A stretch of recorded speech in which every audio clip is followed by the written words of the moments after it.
The sound of splintering wood is something you never forget. It has a specific pitch, a crack that travels through your chest before it reaches your ears. I was standing in my kitchen, pouring coffee into my favorite ceramic mug when I heard it. The doorframe giving way. The deadbolt tearing through solid oak. And then my father's voice, loud and righteous, echoing through the hallway of my home. Before we jump back in, tell us where you're tuning in from, and if this story touches you, make sure you're subscribed because tomorrow, I've saved something extra special for you. Natalie, we need to talk. Now. I didn't move. My hand stayed steady on the coffee pot even as my heart kicked into overdrive. Because here's what most people don't understand about moments like these. When you've spent your entire life being treated like a child who can't be trusted with her own decisions, you learn to go very still when the storm arrives. You don't flinch. You don't give them the satisfaction of seeing you rattled. Behind my father came my mother, her heels clicking across the hardwood I had personally selected and paid for. Behind her, my brother Derek, hands shoved in his pockets, wearing that expression he always wore when our parents did something outrageous but he didn't want to get involved. And behind all of them, framed in my destroyed doorway, stood Officer Marcus Johnson and Officer Lease Hernandez, badges visible, radios crackling, looking at my parents with the kind of professional concern that comes right before someone gets arrested. "Ma'am," Officer Johnson said, directing his words to me, not to my father. "Are these individuals known to you?" Before I could answer, my father waved a dismissive hand. "Of course she knows us. We're her parents. This is a family matter, officers. You can go." Officer Hernandez's expression didn't change, but I saw her hand move subtly toward her belt. "Sir, we received a call about a forced entry. We need to speak with the resident." That's when my mother spotted the lease agreement on my dining room table. The one I'd left out because I'd been reviewing the new insurance policy that morning. She picked it up, her fingers already reaching for her reading glasses, and I watched her face transform as she read the words printed at the top. Property owner, Natalie and Crawford. The coffee in my mug had gone cold, but I took a sip anyway. Sometimes the small acts of normalcy are the only things that keep you tethered when your world is trying to tear itself apart.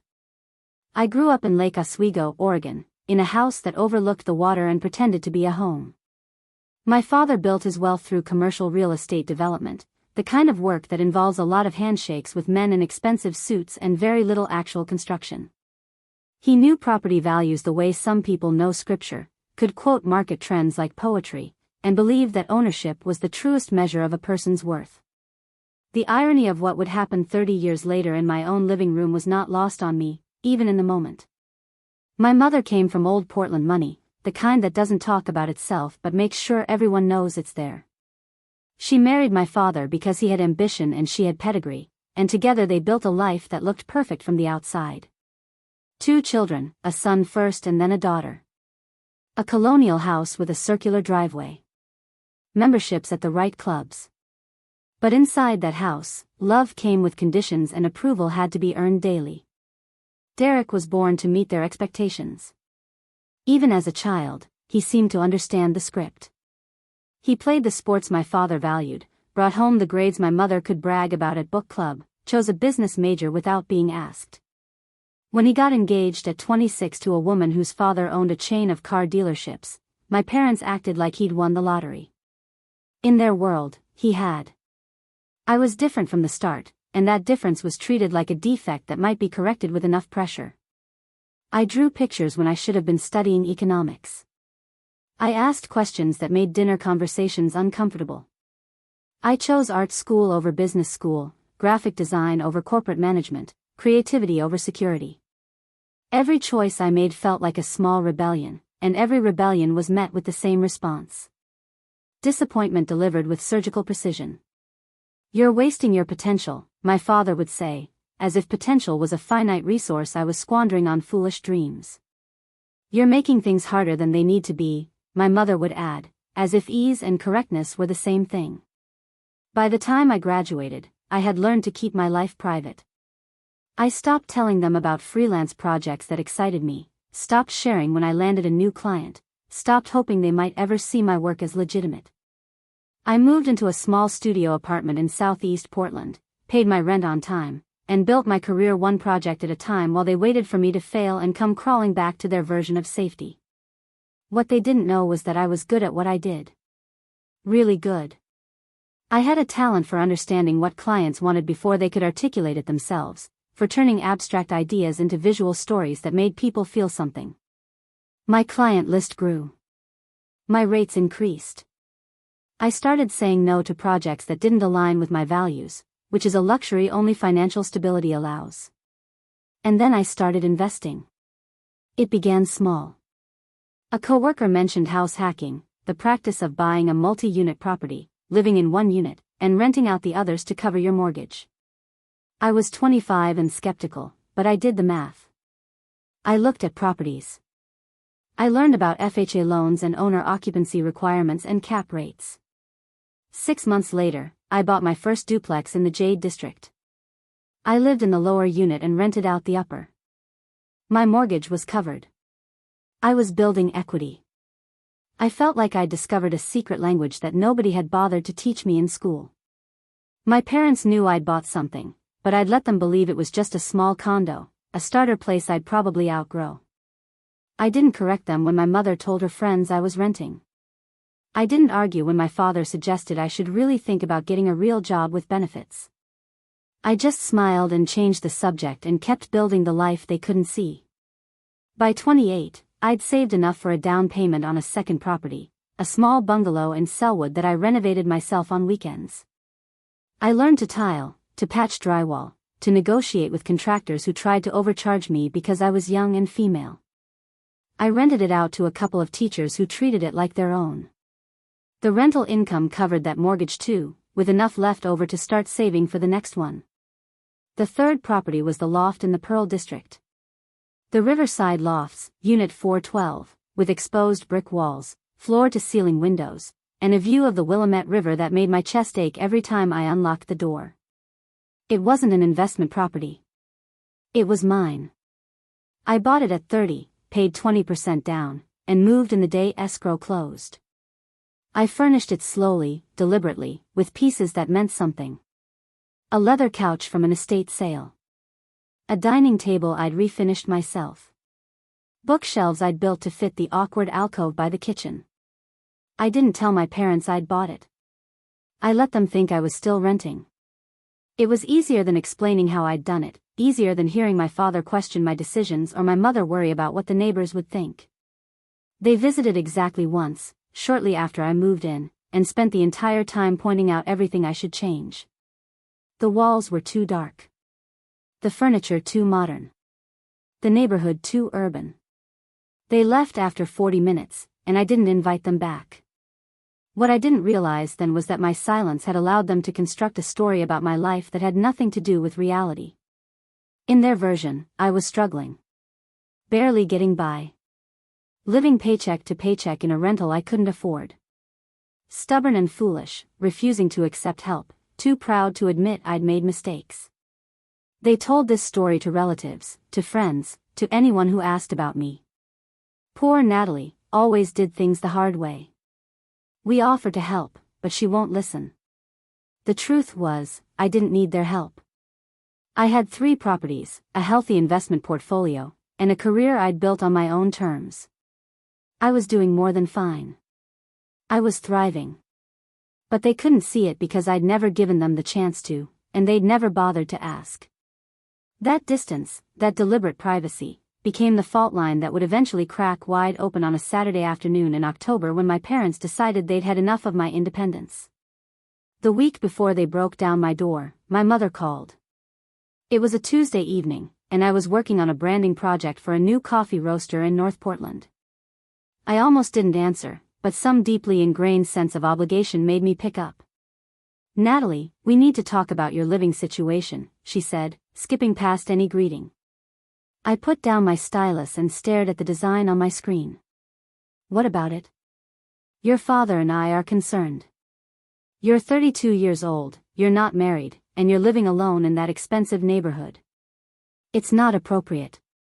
"I'm fine, Mom. I like where I live." "But you're renting, Natalie." You're throwing money away every month.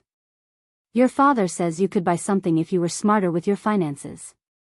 We'd even help with the down payment if you found something reasonable. I closed my eyes and counted to 5. I don't need help with a down payment.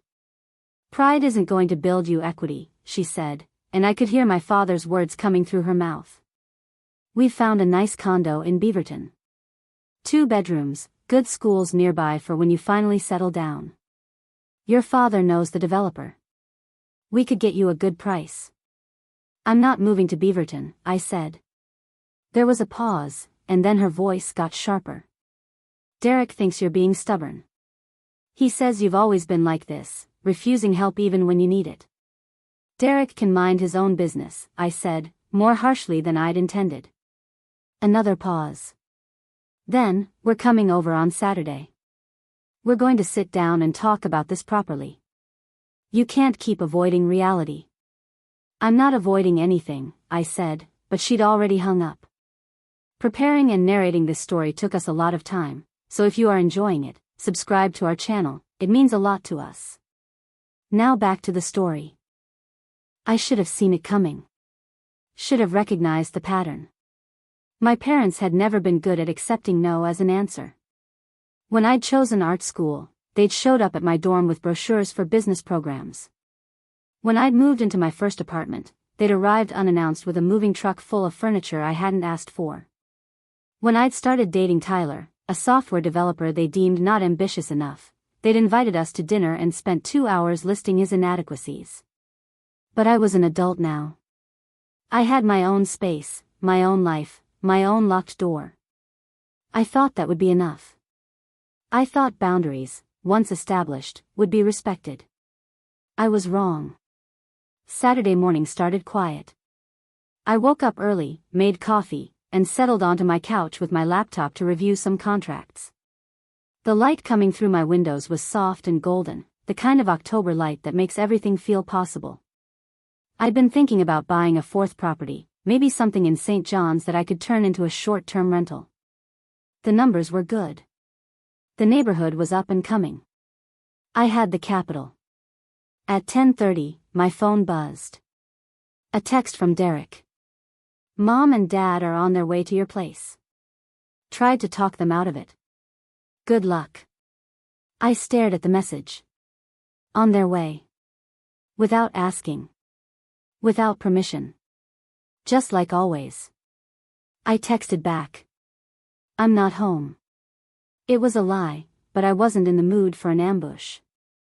I silenced my phone and went back to my spreadsheets, telling myself they'd leave when they found the door locked.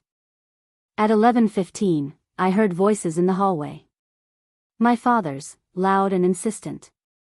My mother's, quieter but just as determined. And then Mrs. Whitman from across the hall, her voice nervous and uncertain. I'm sure she's home, my father was saying. Her car is in the garage. Maybe she doesn't want visitors, Mrs. Whitman replied, and I felt a surge of gratitude for this woman I barely knew. We're her parents, my mother said, as if that explained everything. I stayed on my couch, hoping they'd give up. Hoping they'd respect the locked door between us. But then I heard my father say something I couldn't make out, followed by the sound of a key scraping against metal. He was trying to pick the lock. I stood up, heart pounding, and walked toward the door. Through the peephole, I could see him crouched down, fumbling with something in his hands. My mother stood behind him, arms crossed. Derek hovered near the elevator, looking uncomfortable. Dad, stop, I called through the door. I'm not letting you in. Natalie, open this door, he said. No. You don't get to show up unannounced and demand entry to my home. This is ridiculous, my mother said. We're your parents. We have a right to make sure you're okay. I'm fine. Now leave. There was a pause. And then I heard my father say something that made my blood go cold. If she won't open it, I'll open it myself. Mr. Crawford, Mrs. Whitman said, I really don't think that's a good idea. And then came the sound of impact. My father, a man who'd built a career on development and demolition, throwing his shoulder against my door. Once. Twice. The frame groaned. The deadbolt held. And then, on the third hit, it gave way. The door swung open, and there they were. My parents, standing in my destroyed entryway, breathing hard, righteous and furious. And there I was, standing in my kitchen with a coffee mug in my hand, watching the people who were supposed to protect me violate the one space that was entirely mine. Mrs. Whitman, bless her, had already pulled out her phone. "I'm calling the police," she said, her voice shaking but determined. "You don't need to do that," my mother said. "Yes," Mrs. Whitman said firmly. "I do." The police arrived in 7 minutes. I know because I watched the seconds tick by on the clock above my stove while my father paced my living room like he owned it and my mother perched on the edge of my couch examining my decor with visible disapproval. Derek stayed near the broken door, 1 foot in the hallway, as if keeping an escape route open. "We need to discuss your future," my father said, his voice returning to that boardroom tone he used when he wanted to sound reasonable. "This living situation isn't sustainable. You're barely scraping by, paying rent you can't afford, working a job with no security." I set down my coffee mug with deliberate care. "You broke into my home." "We didn't break in," my mother corrected. "We're your parents. We have every right to check on you." "Actually, you don't," I said. "I'm 32 years old. This is my home. You just committed a crime." "Don't be dramatic, Natalie," my father said. "We're here because we care. Someone has to talk sense into you before you ruin your life completely." The irony of him standing in a loft worth $750,000, which I owned outright minus the mortgage I was easily covering, telling me I was ruining my life, would have been funny if my hands weren't shaking. But I didn't correct him. Not yet. Some part of me wanted to see how far they'd go before reality caught up with them. Derek cleared his throat. "Mom, Dad, maybe we should go. She clearly doesn't want us here." "She doesn't know what she wants," my father snapped. "She never has. That's the problem." Through my open door, I could hear heavy footsteps in the hallway. Multiple sets. Mrs. Whitman's voice, high and worried, saying something about forced entry and property damage. And then 2 police officers appeared in my doorway, taking in the scene with the kind of quick assessment that comes from years of walking into volatile situations. Officer Johnson was tall and broad-shouldered, probably in his mid-40s, with gray threading through his dark hair. Officer Hernandez was younger, compact and alert, her hand resting casually near her belt. They both wore expressions of professional neutrality that somehow made the air in the room change temperature. "Portland Police," Officer Johnson said.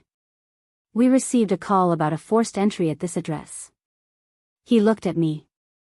"Ma'am, are these individuals known to you?" My father turned toward them with the confidence of a man who'd never been questioned by law enforcement in his life. "Officers, I'm Gerald Crawford. This is my daughter's apartment. This is a family matter. There's no need for police involvement."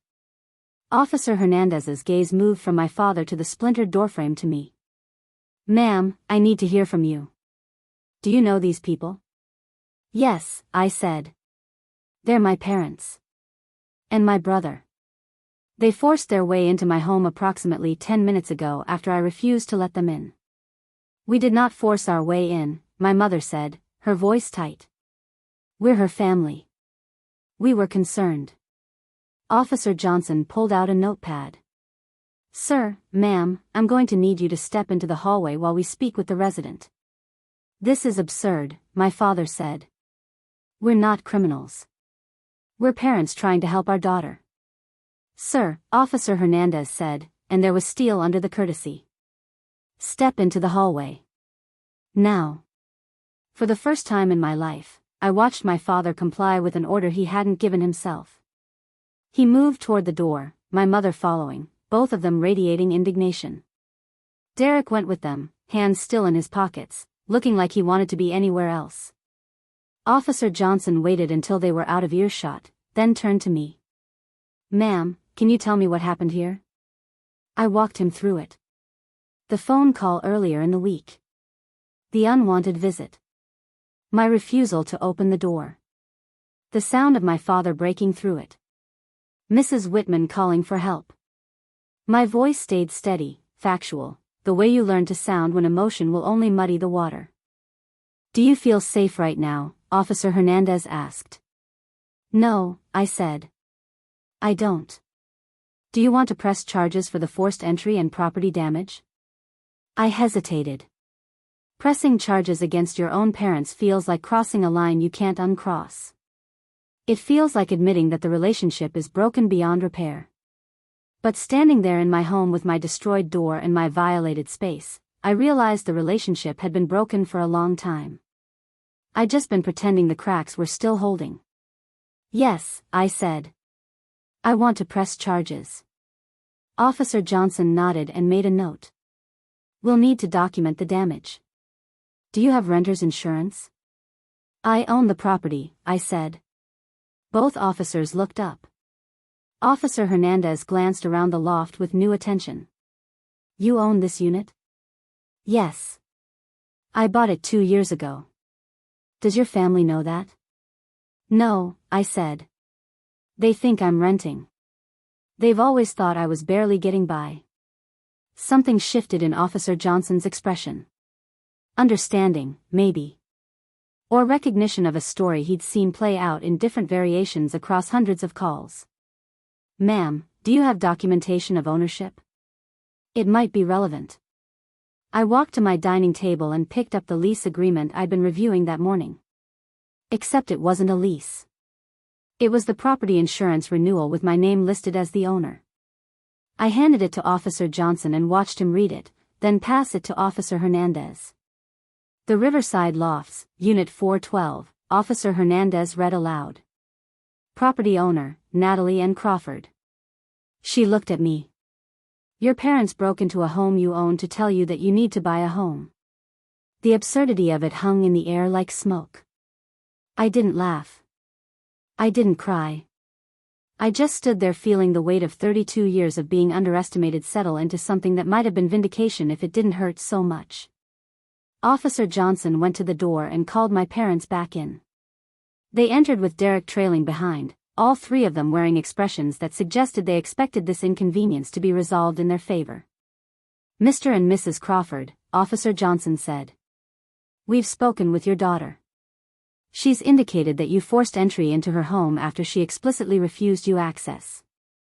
Is that accurate? We've explained this already, my father said. This is a family matter. Our daughter is making poor choices and we're trying to help her. Sir, you don't have the right to break into someone's home, even if that person is your daughter. She's an adult. This is her property. You've committed criminal trespass and property damage. Property, my mother said, her voice rising slightly. She doesn't own property. She's renting. She can barely afford this place. Officer Hernandez held up the insurance document. Ma'am, according to this, your daughter owns this unit. Has owned it for 2 years. The silence that followed was the kind that swallows sound. My mother's face went pale. My father's expression moved through confusion to disbelief to something that might have been embarrassment if he'd been capable of it. Derek looked at me like he'd never seen me before. That's not possible, my father said. It's a matter of public record, Officer Johnson said. The deed is filed with Multnomah County. We can verify it if you'd like. My mother reached for the back of my couch to steady herself. You own this place? Her voice was barely a whisper. Yes, I said. How? My father demanded. Where did you get the money? We didn't give you anything. I bought it myself. With money I earned. From the job you don't think is real. Derek spoke for the first time since the police arrived. Do they know about the other properties? The question landed like a stone in still water. My parents turned to him, then back to me. Other properties, my mother repeated. I own 3 properties, I said. The duplex in Jade District that I bought when I was 25. The bungalow in Selwood that I renovated. And this loft. I live here. I rent out the other 2. I've been financially independent for 7 years. My father stared at me like I was speaking a language he'd never heard. That's impossible. You're a graphic designer. You don't make that kind of money. I made enough to save. I invested carefully. I learned how to manage real estate. I did it all without your help because you made it clear you didn't think I was capable of making good decisions. Officer Johnson cleared his throat. Mr. and Mrs. Crawford, regardless of the circumstances, you've damaged property that doesn't belong to you. Your daughter has the right to press charges. I'm going to strongly suggest you leave the premises now and arrange to pay for the repairs to the door. My father opened his mouth to argue, then closed it again. The reality was settling over him like ash. He'd broken into his daughter's home to lecture her about being irresponsible, only to discover she was more successful than he'd given her credit for. And he'd done it in front of witnesses who wore badges and carried the weight of law. We were just trying to help, my mother said, and for the first time, she sounded uncertain. By breaking down my door? I asked. By refusing to believe I could take care of myself? By constructing a story about my life that had nothing to do with reality? We didn't know, she said weakly. You never asked, I replied. You never once asked how I was really doing. You just assumed I was failing because that's what fit your narrative. Officer Hernandez stepped forward. Ma'am, do you want us to escort them out? I looked at my parents, these people who'd raised me and diminished me in equal measure, who'd loved me in theory but never in practice, who stood in my home now like strangers because that's what we'd become. Strangers who shared blood but nothing else. Yes, I said. Please escort them out. Natalie, my father started, but Officer Johnson raised a hand. Sir, you need to leave. Now. If you refuse, I'll arrest you for trespassing. Derek moved first, stepping into the hallway without a word. My mother followed, her hand pressed to her mouth. My father was last, turning at the threshold to look at me one more time. This isn't over, he said. Yes, I said quietly. It is. After they left, after the officers took my statement and photographed the damaged door and gave me a case number for the police report, after Mrs. Whitman came over to make sure I was okay and offered to let me stay with her if I felt unsafe, after the building manager arrived and arranged for an emergency repair, after all of it, I sat down on my couch and let myself feel the full weight of what had happened.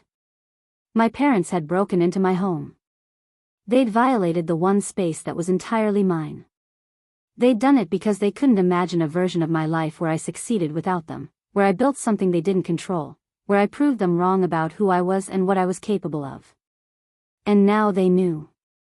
Now everyone knew. The truth was out, documented in a police report and an insurance form and the public records of Multnomah County. I owned 3 properties. I was thriving. I didn't need their help. I never had. I picked up my phone and scrolled through the messages that had come in during the chaos. One from Kayla, my best friend from college, asking if I wanted to get coffee tomorrow.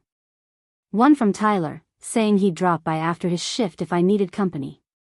One from Derek, sent after they'd left, that just said, I'm sorry. I should have stopped them. I didn't answer any of them. Not yet. I just sat there in my beautiful loft with my broken door and my shattered illusions, watching the river through my windows and trying to figure out what came next.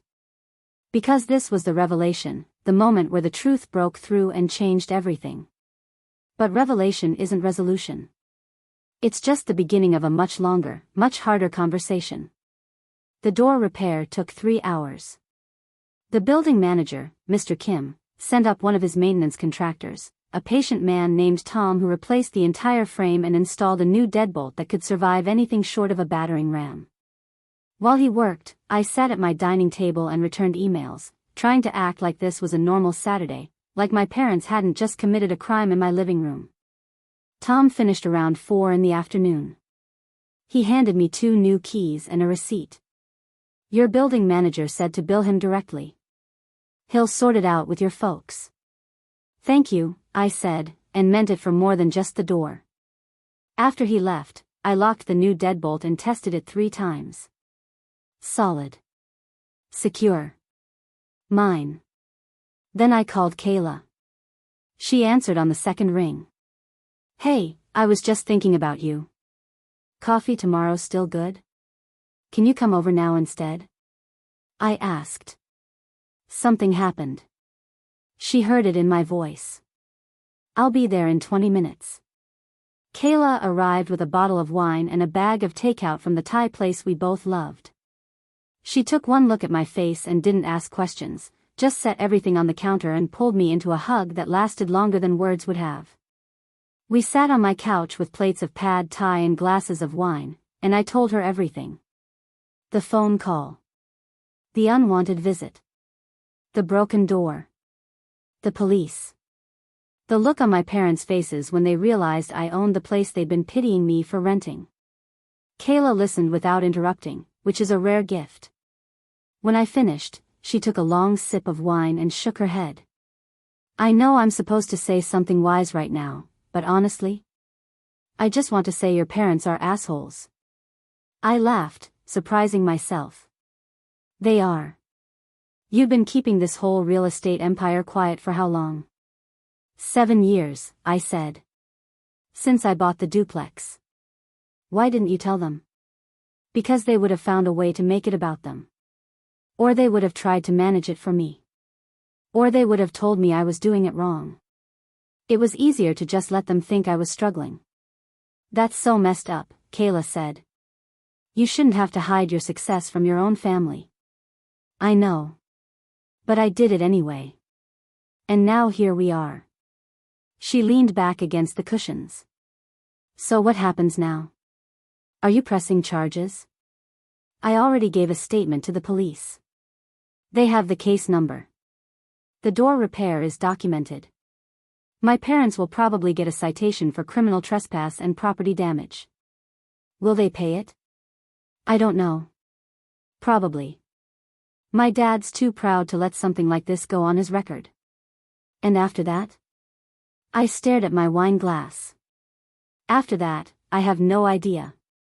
The citation arrived in my parents' mailbox 4 days later. I know because Derek called to tell me. He'd been at their house for dinner, a weekly obligation he still maintained, when the envelope came. Our father opened it at the table, read it in silence, then set it down next to his plate like it was contaminated. He hasn't said a word about it, Derek told me. Mom keeps asking what they should do. He just sits there. What do you think they should do? I asked. Pay it. Apologize.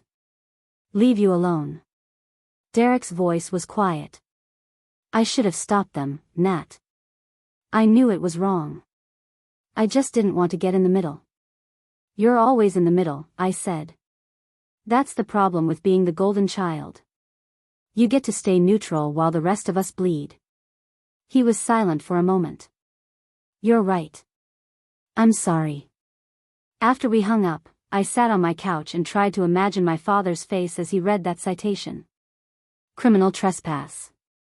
Property damage. The words that would follow him into whatever background check or professional verification might come up. Gerald Crawford, successful developer, reduced to a misdemeanor because he couldn't accept that his daughter had built something without him. I didn't feel victorious. I felt tired. Tyler came over that night with groceries and cooked dinner in my kitchen while I worked at my desk. He moved around the space like he belonged there, which he did, more than my parents ever had. We'd been dating for almost a year, long enough that he knew when to talk and when to just be present. Tonight he chose presence. Over pasta and salad, he finally asked the question I'd been waiting for. Do you think they'll apologize? No, I said. Apologies require admitting you were wrong. They've never been good at that. What if they try to make this about them being the victims? Then I'll know exactly where we stand. He reached across the table and took my hand. You know you didn't do anything wrong, right? Buying property, building wealth, keeping your business private, none of that justifies what they did. I know, I said. But knowing it and feeling it are different things. The next morning I woke up to 17 missed calls. 12 from my mother, 5 from my father. No voicemails. Just the insistent digital record of people who wanted something from me but couldn't articulate what. I made coffee and waited. They'd call again. They always did. The phone rang at 8:30. My mother's number. I let it go to voicemail. She left a message this time, her voice strained and careful. Natalie, we need to talk. Your father and I have been discussing the situation. Please call us back. We're your parents. We deserve a conversation. The word deserve sat wrong in my chest. As if parenthood was a contract that guaranteed access regardless of behavior. As if breaking into someone's home could be absolved by biology. I didn't call back.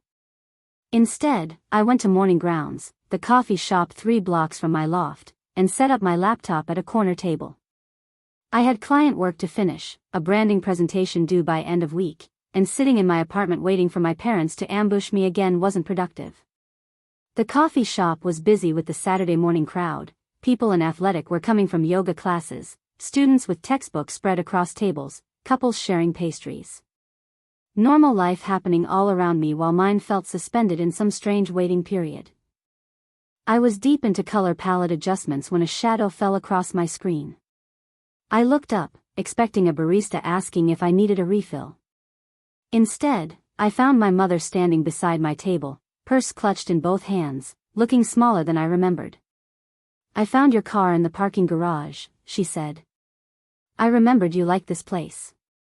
My first instinct was to close my laptop and leave. My second was to stay and make her say whatever she'd come to say in public, where she'd have to mind her volume and her words. I chose the second. Sit if you want, I said. She sat across from me, setting her purse on the empty chair like a buffer. For a long moment, she just looked at her hands. Then she said, your father wanted to come, but I thought it would be better if it was just me. Probably, I agreed. We got the citation. She said it quietly, like an admission of guilt. Your father is very upset. He should be. He committed a crime. She flinched. It wasn't supposed to go that way. We were just worried about you. You broke down my door, Mom. That's not worry. That's control. We didn't know you owned the place. Her voice rose slightly, drawing a glance from the table next to us. She lowered it again. You never told us. You never asked. You built an entire story about my life based on assumptions. You decided I was failing because that's what you wanted to believe. That's not fair. Isn't it? I closed my laptop so I could look at her directly. When was the last time you asked me a real question about my life? Not a criticism disguised as concern. An actual question. She opened her mouth, then closed it. The silence stretched. I'll answer for you, I said. You haven't. Not since I chose art school over business. Every conversation since then has been you telling me what I should be doing differently. You've never once considered that I might know what I'm doing. You're our daughter, she said. We're supposed to guide you. I'm 32 years old. I don't need guidance. I need respect. Her eyes filled with tears, which was her usual tactic when conversations got uncomfortable. I'm trying, Natalie. I came here to try. Then try by listening, I said. I own 3 properties.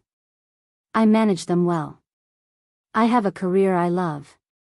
I'm financially stable. I'm in a healthy relationship. By any measure, I'm doing exactly what you raised me to do. I'm successful. But you can't see it because it doesn't look the way you expected it to.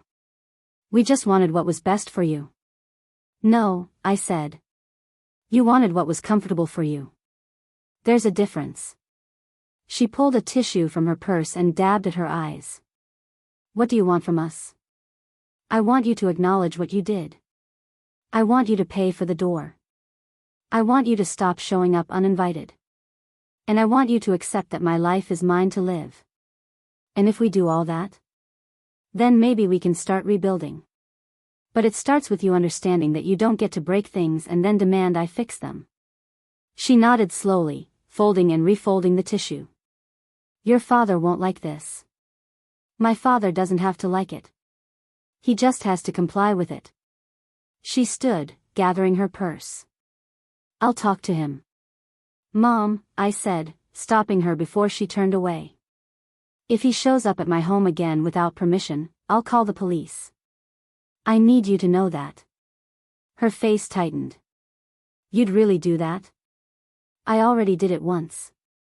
She left without another word, and I watched her walk out into the bright October morning, shoulders curved inward like she was bracing against wind that wasn't there.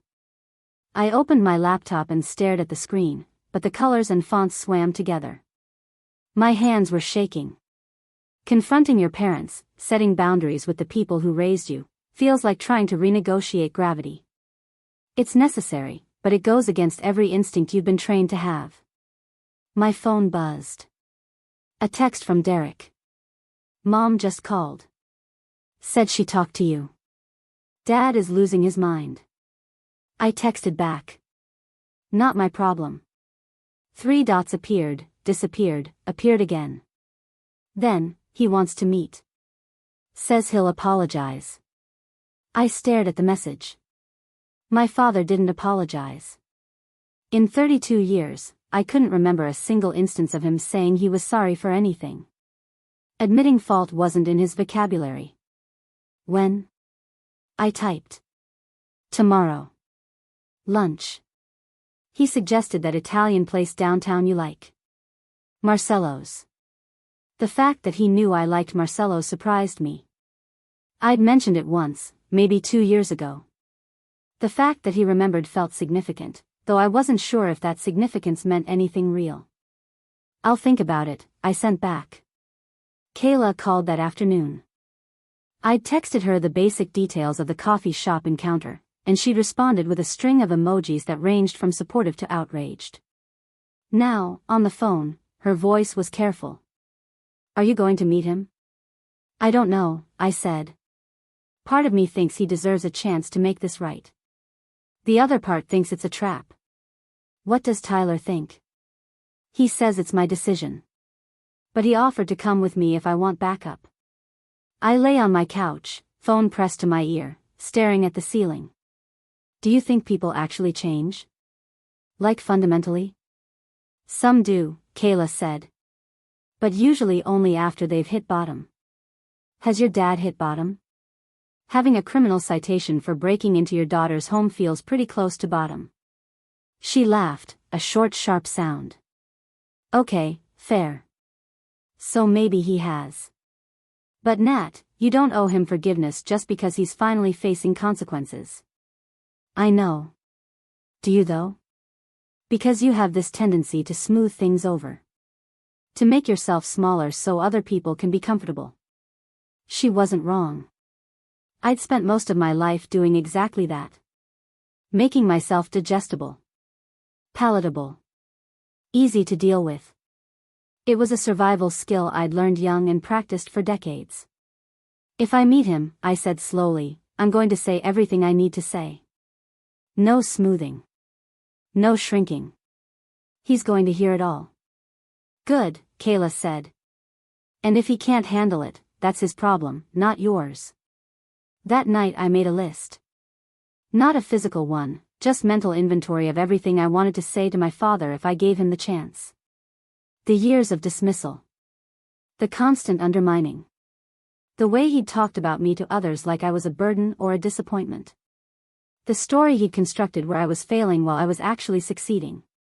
The door he'd broken. The privacy he'd violated. The assumption that his concern gave him rights to my space and my life.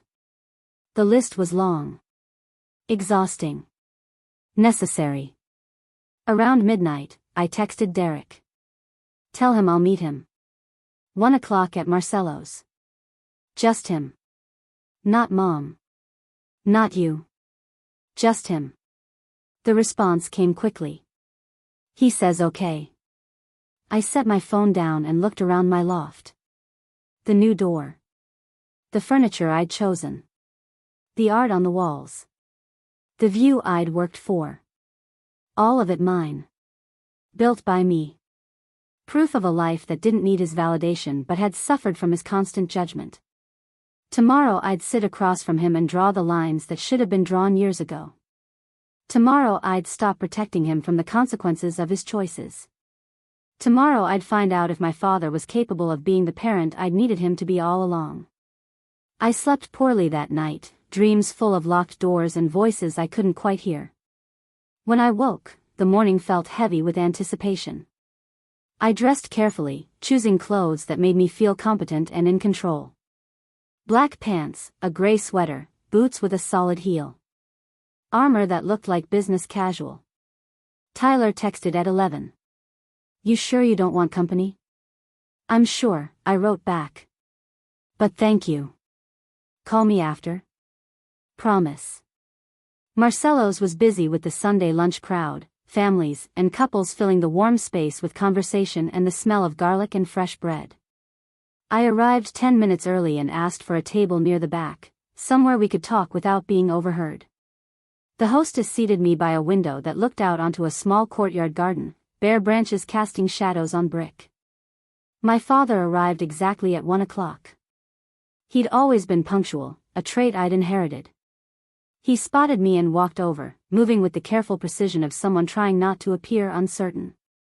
He dressed up too, slacks and a button-down, his usual weekend golf attire abandoned for something more formal. "Natalie," he said, and sat down across from me. "Dad." A server appeared with menus and water. We ordered, him defaulting to his usual chicken parmesan, me choosing pasta carbonara. The ritual of ordering gave us something to do with our hands, a script to follow while we delayed the real conversation. After the server left, my father folded his hands on the table. "I want to apologize." I waited. Silence is a powerful tool. It makes people fill the space, and what they choose to fill it with tells you everything. "I shouldn't have broken down your door. That was wrong. I let my frustration get the better of me." He paused, like he was waiting for me to absolve him. "I didn't. Your mother told me what you said. About how we've treated you. About the properties you own." He cleared his throat. "I didn't know. You didn't ask." "No," he admitted. "I didn't." The server brought bread and olive oil. We both ignored it. "I spent a lot of years building a story about you in my head," he continued. "I thought you were struggling. Making poor choices. I convinced myself you needed saving." "From what?" "From yourself. From a life that looked unstable to me." He met my eyes. I was wrong. The words landed between us. Simple. Direct. Not enough on their own, but maybe a beginning. "You were more than wrong," I said. "You were cruel. You dismissed everything I accomplished because it didn't match your expectations. You told people I was barely getting by when I was thriving. You broke into my home because you couldn't accept that I succeeded without you." His jaw tightened, but he didn't look away. "You're right. I own 3 properties, Dad. I manage them myself. I have a career I built from nothing. I did it while you told everyone I was failing. Do you have any idea what that feels like?" "No," he said quietly. "I don't." The food arrived while we sat in loaded silence. Steam rose from the plates, garlic and cheese and herbs filling the air between us. My father picked up his fork, set it down again, then finally spoke. "I built my whole career on property. On understanding value and investment. And I completely missed that my own daughter was doing the same thing." He shook his head. "That's not just wrong. That's willfully blind." I cut into my pasta, buying time to choose my words carefully. "You weren't blind. You chose not to see. There's a difference." "What do you mean?" "I mean that every time I tried to talk to you about my work, you changed the subject. When I mentioned a client project I was excited about, you asked when I was going to get a real job. When I moved into this loft, you spent the entire visit criticizing it. You didn't want to see me succeeding because it didn't fit the narrative you'd created. He took a drink of water, his hand less steady than it usually was. What narrative?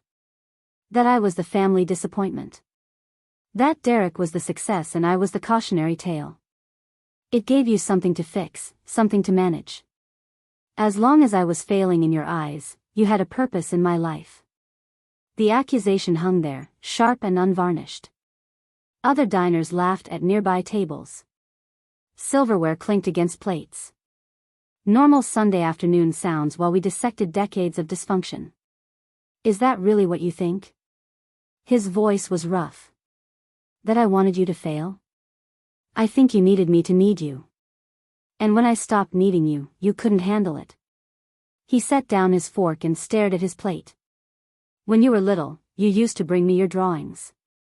You'd stand next to my desk while I was working, holding up these pictures of houses and trees and families. You'd wait so patiently for me to look. I don't remember that. I do. And most of the time, I'd tell you I was busy. I'd say to show your mother. Because I was focused on real work, important work. I thought your drawings were just kid stuff. Something you'd outgrow.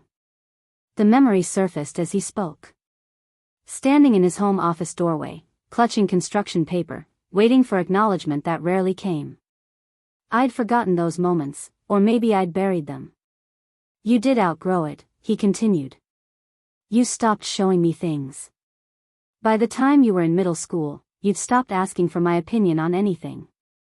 I told myself that was normal, that kids pull away from their parents. But really, you pulled away because I'd taught you I wasn't interested. So you do understand, I said. I'm starting to. He finally took a bite of his food, chewing slowly. Your mother thinks I'm too hard on people. She says I measure everyone against some impossible standard and then get frustrated when they don't meet it. I always thought she was being dramatic. Was she? No. He said it flat and certain. She was right. I've spent my whole life judging people by metrics that matter to me without considering what might matter to them. And I did it worst with you. The server came by to refill our water glasses. We both waited until she left before continuing. Why worst with me? I asked. Why not Derek? Because Derek made it easy. He chose the path I understood. Business school, corporate job, traditional family. I could map his success using my own measuring tape. But you did everything differently. Art school. Freelance work. Staying single longer. Every choice felt like a rejection of what I valued. And you took it personally. Every single time. He rubbed his face with both hands. I'm 65 years old and I'm just now realizing that my daughter's life choices were never about me. How pathetic is that? It's not pathetic. It's honest. He looked at me then, really looked, like he was trying to see past the person he'd assumed I was to whoever actually sat across from him. Tell me about the properties. How you did it. I want to know. It was the first time he'd asked. In 7 years of building my real estate portfolio, he'd never once inquired about the details. So I told him. About researching FHA loans and finding the duplex in Jade District. About learning to screen tenants and handle maintenance requests. About the Selwood bungalow and the months I'd spent renovating it myself, watching YouTube videos to learn how to install tile and refinish cabinets. About saving for the Pearl District loft and the day I'd signed the paperwork with hands that shook from excitement and terror in equal measure. He listened without interrupting, his food growing cold on his plate. When I finished, he said, you did it right. Better than right. You built equity, diversified your holdings, kept your debt manageable. That's textbook wealth building. I learned from watching you, I said. You just never realized I was paying attention. I thought you hated everything I did. I hated how you treated me. But I respected your work ethic. Your understanding of markets. Your ability to spot value. I just wanted to apply those skills to my own life, in my own way. He nodded slowly. The bungalow in Selwood. What's it worth now? I bought it for $320. It's probably worth $480, maybe $500 depending on the market. His eyebrows rose. That's significant appreciation. The neighborhood's growing. I knew it would when I bought in. And the rental income? Covers the mortgage and maintenance with about $400 left over each month. He did the math in his head, a habit I'd inherited. That's solid cash flow. You could leverage that equity to buy another property. I could. I'd been looking at options in St. John's. For the first time since sitting down, something like pride crossed his face. Real, unguarded, not the conditional approval I'd seen before. That's smart. St. John's is undervalued right now, but it's positioned for growth. That's what I thought. We ate in silence for a few minutes, but it felt different now. Less fraught. The tension hadn't disappeared, but it had shifted into something more manageable. I'm going to pay for your door, he said. And the police citation. I'll take care of both this week. Thank you. And I'm going to talk to some people I know in property management. Get you contact information for reliable contractors, good insurance agents, investment advisors who understand real estate portfolios. If you want it. I'd like that, I said carefully. But only if you're offering information, not trying to take over. Just information. This is your business. Your success. I'm not going to pretend I had anything to do with it. He signaled for the check. When it came, he paid without comment, then sat back in his chair looking older than he had an hour ago. Tired, maybe, from the weight of admissions that didn't come naturally to him. Your mother wants to have dinner. All of us. She thinks we should try to do family meals again, start fresh. What do you think? I asked. I think we don't deserve that yet.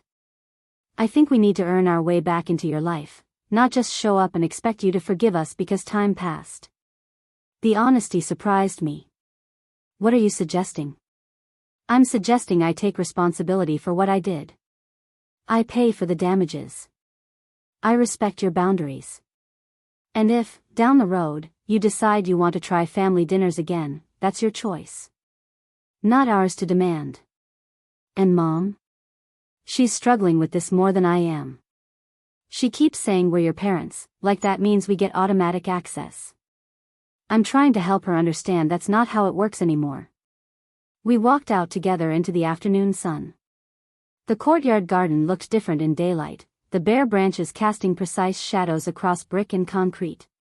We stood there awkwardly, two people who shared DNA and history but not much else. I meant what I said in there, he told me. I was wrong about you. About your choices. About your life. And I'm sorry. The apology hung in the air between us, imperfect but real. I'm not ready to say everything's fine, I said. It's going to take time. I know. But I'm willing to see if you can do better. If you can respect the boundaries I set and stop trying to control things that aren't yours to control. He nodded. That's more than fair. We said goodbye in the parking lot. He walked to his car, a luxury sedan that probably cost more than my first duplex, and I watched him go. There was no hug, no dramatic reconciliation. Just two people agreeing to try something different than the pattern they'd followed for 30 years. I drove home through Sunday traffic, past shops and parks and lives being lived without the weight of family dysfunction. My phone buzzed at a red light. Tyler asking how it went. I sent back a thumbs up and a promise to call later. Back in my loft, I stood at the windows and looked out at the river. The water moved steadily south, carrying debris and reflected light, indifferent to the dramas playing out in the buildings along its banks. I thought about my father sitting across from me, admitting fault in a way I'd never heard before. About my mother struggling to accept that parenthood didn't grant unlimited access. About Derek caught in the middle, finally seeing that neutrality was its own kind of choice. The next week passed in a strange sort of limbo.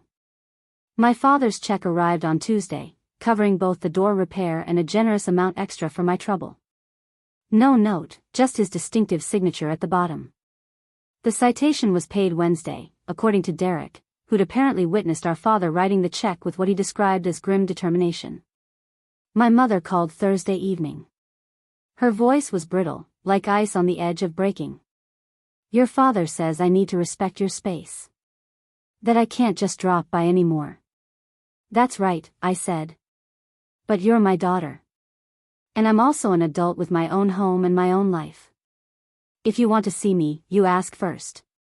If I say no, you accept it. That feels very cold, Natalie. It's not cold. It's a boundary. And if you can't respect it, then we won't have a relationship at all. She was quiet for a long moment. Then, in a smaller voice, what if I wanted to take you to lunch? Just the two of us. Would you say yes? Maybe. Depends when and where. Next Saturday? That French cafe you used to like on Division Street? I'll think about it and let you know. After we hung up, I stared at my phone. Progress looked different than I'd expected. Less dramatic. More incremental. Small shifts in language and behavior that might add up to something larger over time. Kayla came over Friday night with wine and takeout sushi. We sat on my couch with the food spread across the coffee table, and I caught her up on everything.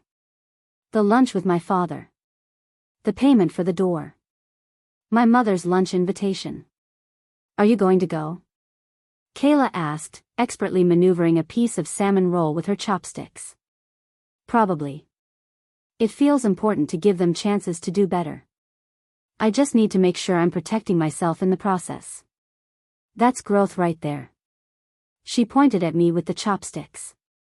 6 months ago, you would have said yes immediately and then spent the whole meal making yourself smaller so she could feel comfortable.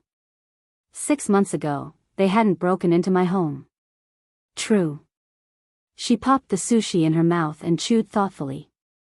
Do you think they'll actually change? Like long term? I don't know.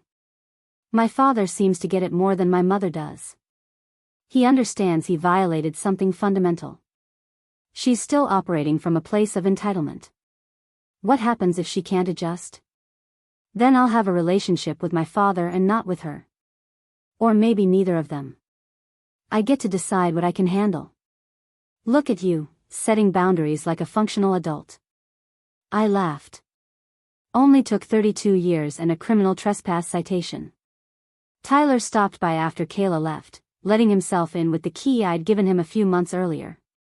He found me washing dishes, and wrapped his arms around me from behind, resting his chin on my shoulder. How are you holding up? He asked. Tired. But okay. That's allowed. You're processing a lot. I turned in his arms to face him. Thank you for being patient with all of this. I know it's a lot of family drama. He brushed hair away from my face. Your family is part of you. I'm not going anywhere. We spent the evening on the couch watching a documentary about urban planning, his presence steady and undemanding. Having someone in my space who respected it, who didn't try to change or manage or control it, felt like a luxury I was still learning to accept. Saturday morning, I texted my mother. Lunch at the French cafe works. 1 o'clock. Her response came immediately. Thank you. I'll see you there. The cafe was busy with weekend brunch crowds, couples and friend groups taking advantage of the mild November weather. My mother was already seated when I arrived, at a table near the window, wearing the pearl earrings she saved for occasions she considered important.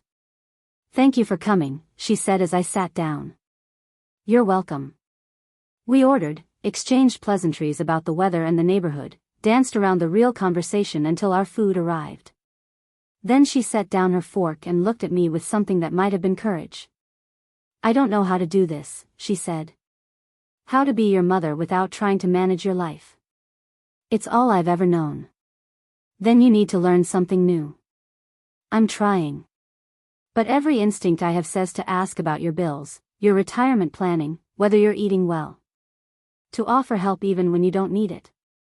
Those instincts come from a place of control, not care. Care would be asking if I'm happy. If I'm fulfilled. If there's anything I want to share with you. She picked up her napkin, folded it, set it down again. Are you happy? Most of the time, yes. And fulfilled? I love my work. I'm proud of what I've built. I have good people in my life. So yes, I'm fulfilled. She nodded, processing. And is there anything you want to share with me? I thought about it. Actually, yes. Tyler and I are talking about moving in together. Maybe next year. Her face did something complicated, working through reactions she was clearly trying to moderate. That's wonderful. He seems like a good person. He is. Where would you live? Here or at his place? We'd probably get something new. A house, maybe. Something we choose together. That makes sense. She paused. Will you tell me when you decide? I'd like to know. I will. It wasn't a perfect lunch, but it was honest. We talked about small things, surface things, building a foundation that had crumbled years ago through neglect and assumptions. When we finished, she walked me to my car and hesitated before saying goodbye. I'm proud of what you've accomplished. I should have said that years ago. Thank you, I said. That means something. She drove away, and I sat in my car for a few minutes, letting the conversation settle. Change was happening, slow and imperfect, but undeniable. My parents were learning that respect couldn't be demanded, only earned. And I was learning that protecting my peace didn't make me cruel, it made me clear. December brought rain and early darkness and a rhythm that felt almost normal. My father emailed occasionally with articles about real estate trends or investment strategies, always careful to frame them as information rather than instruction. My mother called once a week, asking about my life without trying to fix it. Derek and I had coffee twice, rebuilding a sibling relationship that had been warped by family dynamics neither of us had created. Tyler and I started looking at houses, just browsing online listings at first, then attending open houses on Sunday afternoons. We hadn't made any decisions yet, but the possibility felt good. Solid. Like the next chapter was waiting to be written. On a rainy Thursday evening, my doorbell rang.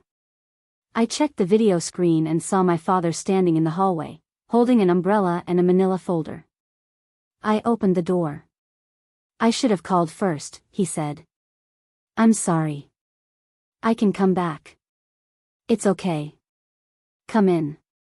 He stepped inside, careful to wipe his shoes on the mat, and looked around like he was seeing the space for the first time. You've made it really nice. I don't think I said that before. Thank you. He held out the folder. I've been working on something. I wanted to show you before I finalized it. Inside were documents for a family trust, legal papers establishing a structure that would protect assets and provide for future generations. But what caught my attention was the section labeled trustees. My name was listed first, above Derek's, above my mother's. Equal authority, equal responsibility. I thought it was time to acknowledge what you've built, he said. Your real estate knowledge, your financial management, you should have a voice in family decisions. If you want it. I looked up at him. This is a big gesture. It's overdue. He cleared his throat. I'm also setting up a meeting with my attorney and financial planner. I'd like you to be there. To understand the full picture of the family holdings and have input on future strategies. Why now?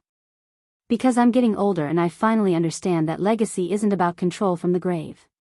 It's about preparing the people you trust to make good decisions. And you've proven you can do that.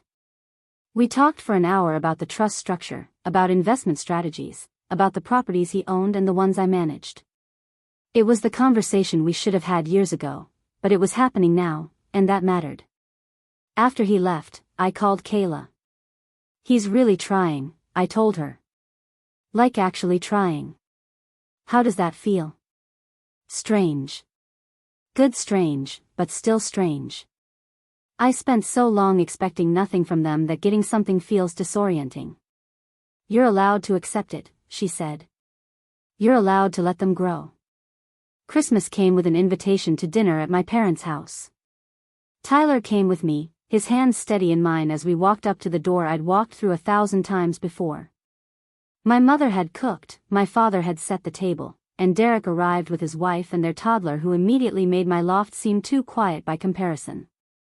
We ate and talked and laughed, and it felt almost normal. Almost like a family that knew how to be in the same room without damage. My father asked Tyler about his work without judgment. My mother complimented my sweater without suggesting I should have chosen something else. Derek's daughter spilled juice on the carpet and nobody made it a catastrophe. Before we left, my father pulled me aside. I know we have a long way to go. But I want you to know I see you now. Really see you. What you've built, who you've become. And I'm grateful you're giving us a chance to be part of it. I'm grateful you're taking it seriously, I said. Driving home through quiet streets, Tyler reached over and squeezed my hand. That went well. It did. Better than I expected. Think you'll do it again? Probably.